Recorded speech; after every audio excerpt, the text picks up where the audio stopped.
안녕하세요. 광주 시청자 미디어센터 라디오 제작단의 빛나라. 오늘도 어김없이 청취자 여러분을 만나러 찾아왔습니다. 이곳은 유튜브 생방송이 가능한 광주 시청자 미디어센터의 1인 미디어 제작실입니다. 광주 시청자 미디어센터의 라디오 제작단은 매월 시청자 참여 프로그램 제작기를 담은 유튜브를 생방송 진행하고 있습니다. 오늘은 특별히 육아에 대한 주제로 제작단들이 특별 유튜브 생방송을 꾸며 보았는데요. 다들 기대되시나요? 오늘의 생방송은 실시간 채팅으로 여러분과 소통이 가능하니 열심히 채팅 참여해 주시기 바랍니다. 그럼 라디오 제작단의 빛나라 특별 생방송 당신의 육아는 안녕하십니까? 지금 시작합니다.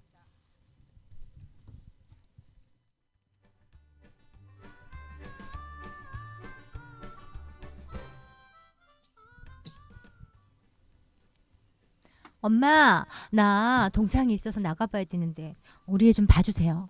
뭐? 평일에는 일한다고 맡기고 주말에는 친구 만난다고 맡기고 나도 내 생활 즐기고 싶다. 엄마, 미안해요. 그런데 오늘 한 번만 더. 네? 아이고 내 신세야. 이놈의 육아는 언제 끝난다냐.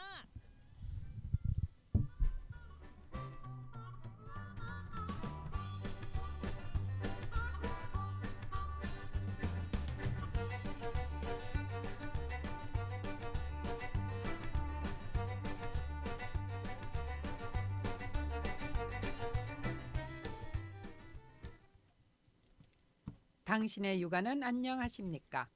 이번 시간은 라디오 팩트 체크 시간입니다. 최근 여성의 사회 진출 증가로 맞벌이 부부가 늘어나고 있습니다.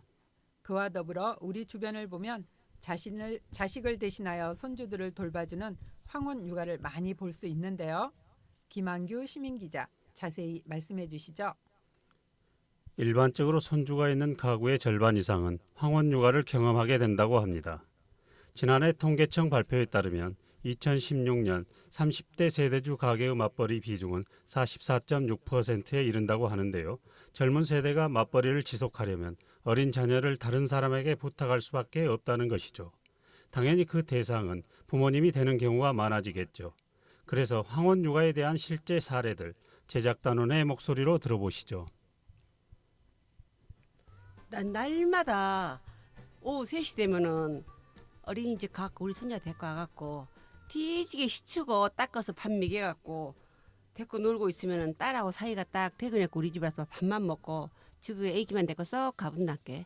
내가 얼마나 성질난지 아요. 내 몸은 으스러져. 그러니 육아를 봐줄 수가 없단께.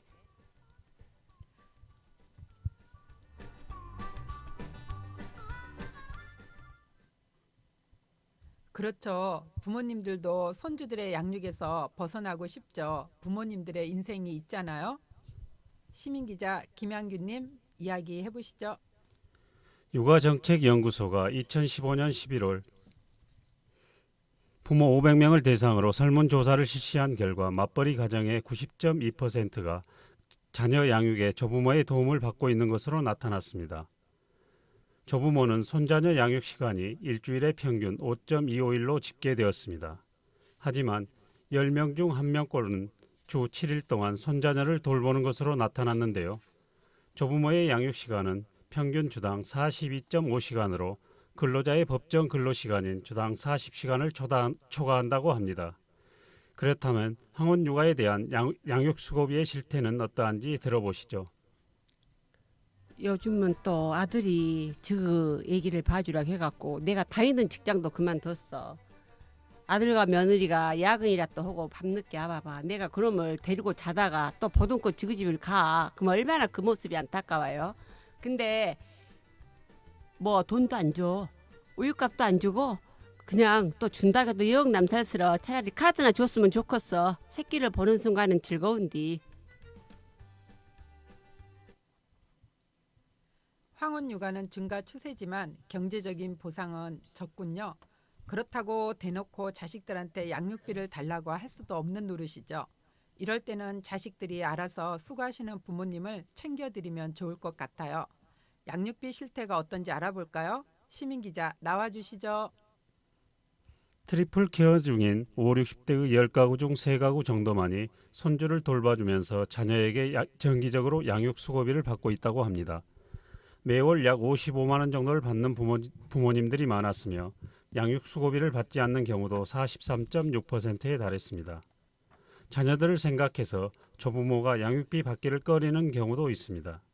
손주를 돌보는 데 드는 시간과 비용, 체력의 소진을 고려하면 고강도 노동인데 무상으로 이루어지는 것입니다. 정부나 사회가 실효성 있는 도움을 주지도 않으면서 아기를 많이 낳으라고 하는 건 당사자들과 그들의 부모 세대에게 너무나 많은 희생을 요구하는 것 같은데요. 황혼육아 부담을 덜어주기 위해서는 사회 전반의 제도 개선 및 관련 정책의 활성화가 필요합니다. 팩트 체크에 도움 준 김한규 시민기자, 감사합니다.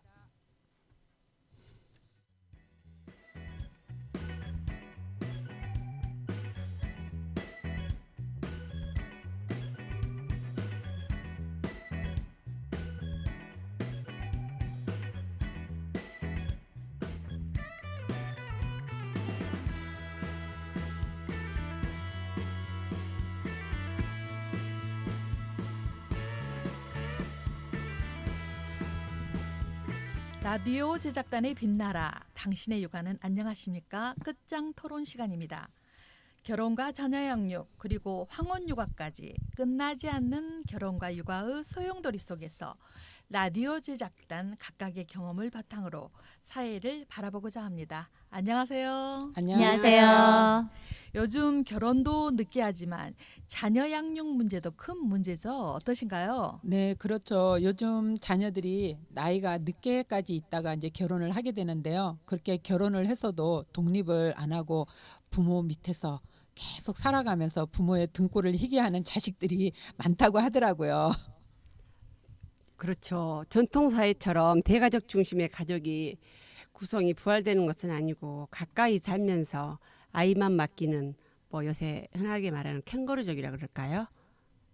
네, 이제 뭐 직장 다니는 맞벌이 가족이 많이 늘어나다 보니까 그 자녀 양육할 때 우리 아이를 어디에 맡겨야 될지 많이 고민을 하시는 건 사실입니다. 그래서 유치원에 맡겨야 될지 어린이집에 맡겨야 될지 이런 고민을 한 해 시작을 할 때 그때부터 하신다고 하더라고요. 그게 큰 숙제죠. 네.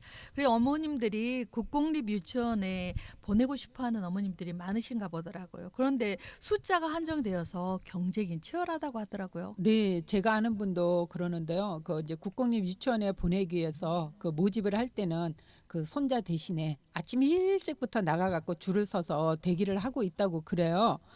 그래서 이제 또 왜 그렇게 아침부터 나가서 하느냐고 물어봤더니 농어촌 지역이나 사회적 취약 지역인 그런 경우에는 유치원 교육비도 달라진다고 그러더라고요. 그래서 이제 형편이 어려운 저소득 자녀부터 우선권이 있기 때문에 그렇게 아침 일찍 나가서 줄을 쓴다고 그러더라고요.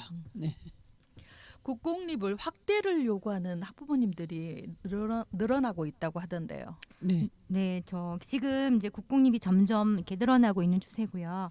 국공립 유치원 이용 아동 수가 현재는 25%에서 이제 2022년에는 40%까지 확대하는 등의 그 교육부에서는 그런 유아 교육 정책을 펼칠 예정이라고 합니다. 그래서 뭐 이제 교육 환경도 지금보다는 많이 좋아질 걸로 예상하고 있습니다. 그렇죠. 이제 국공립 뭐 이제 그런 문제도 있지만 이제 제가 생각할 때는 차량 운행을 안 하는 것이 좀 문제가 되지 않나 싶어요. 저번에 텔레비에도 나왔었잖아요. 이제 유치원 차량 문제 때문에 아이들 막 갇히고 사고 나고 한 그런 것도 있어서 운행 안 하는 것이 좋은 방법일 수도 있지만 또 바쁜 부모님들한테는 아침 시간에 데려다주고 데려오고 이렇게 하는 것들이 문제가 많이 되기 때문에 그래도 차량 운행을 좀 해주시면 좋지 않을까 하는 생각이 들어요. 그런 점에서는 사립 유치원이나 어린이집을 선호하기도 하더라고요. 사립 같은 경우는 비용도 좀 만만치 않잖아요.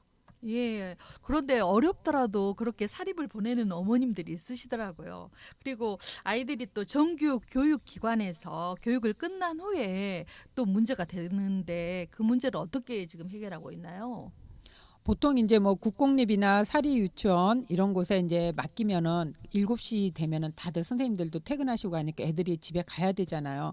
근데 그 시간에 또 막상 퇴근 못하는 부모님들이 계셔요. 그 시간에 아이들을 데리러 갈 수가 없으니까 또 발을 동동동 구른다고 그래요. 그래서 좀 아이들을 오랫동안 봐줄 수 있는 그런 장소들이 있었으면 좋겠다 하는 엄마들이 많더라고요. 네, 이제 그런 엄마들의 이제 바람이 있어서 그런 엄마들이 또 모여서 공동 육아라는 걸 지금 많이들 하고 있는데요. 예.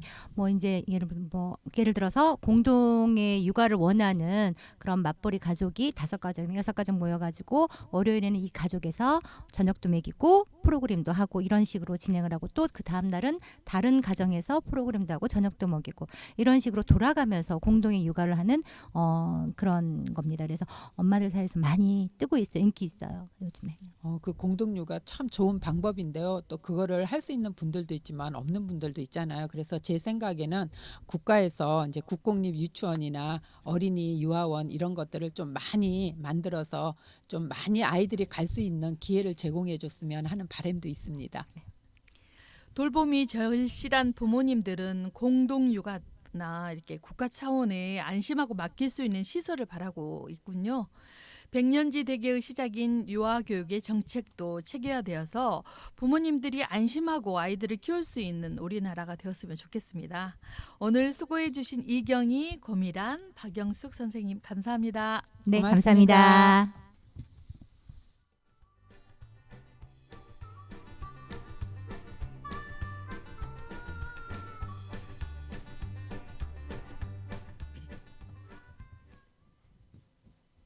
나 오늘도 우리 친정엄마한테 우리 애 맡기고 나왔어.